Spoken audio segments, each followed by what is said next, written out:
Hello friend, Radhe Radhe. आप सभी का स्वागत है नीलम अवधी गीत पर। आज लेकर आए कन्हैया जी का एक सोहर गीत है, क्योंकि जन्माष्टमी नज़दीक ही आ गई है। आप लोग अपना प्यार दुलार आशीर्वाद देना और गाना कैसा लगा कमेंट में ज़रूर बताना।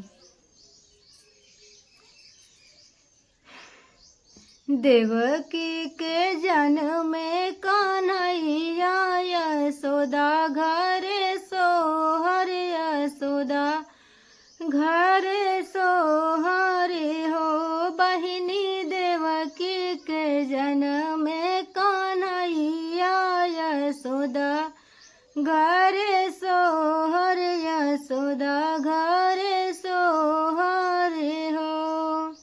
नंद बाबा मोतिया लुटावै यशोदा जी झूलावै यशोदा जी झूलावै हो।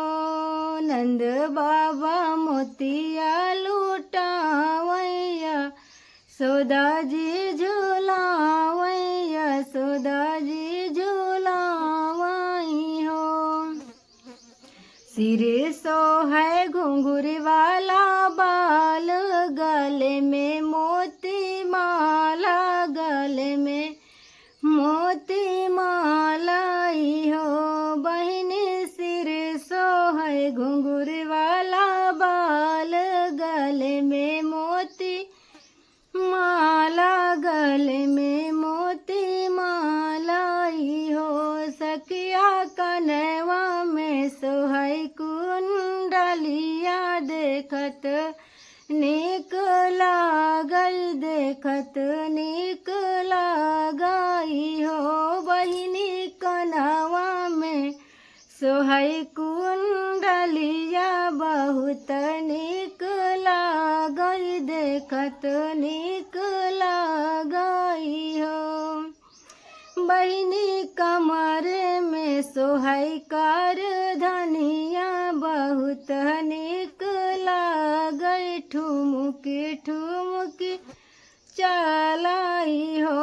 बहिनी कमर में सोहै कर धनिया, ठुमुकी ठुमुकी चलाई देखत नीक लागई हो। यशोदा जी पलना झूलावै कन्हैया का हंसावै कन्हैया का बोलावै हो।